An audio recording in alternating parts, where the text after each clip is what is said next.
Implant ரொம்ப காஸ்ட்லியா? இதுதான் நிறைய பேர்த்தோட கேள்வியா இருக்கு.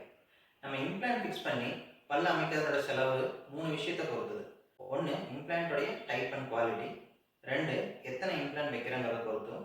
3வது நம்ம வைக்கக்கூடிய ப்ராசஸை பொறுத்தும் மாறுபடும். பொதுவாக ஒரு சிங்கிள் குட் குவாலிட்டி இம்ப்ளான்ட் 20,000லேருந்து 40,000 வரைக்கும் வரும்.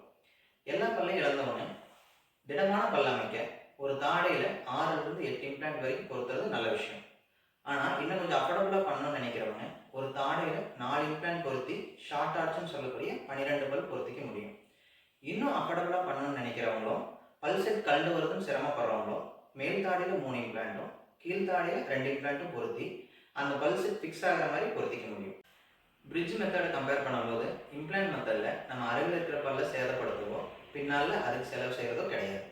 மேலும் இம்ப்ளான்ட் மெத்தடில் நம்ம பல்ல வைக்கிறது மூலிமா நம்மளுடைய ஹெல்த்தும் குவாலிட்டி ஆஃப் லைஃப்பும் இம்ப்ரூவ் ஆகிறதுனால இம்ப்ளான்ட்டுக்கு செய்யக்கூடிய செலவு இன்வெஸ்ட்மெண்ட் தானே தவிர எக்ஸ்பென்ஸ் கிடையாது. I am your trusted smile partner doctor Sivakumar, periodontist, laser and implant specialist. Thank you.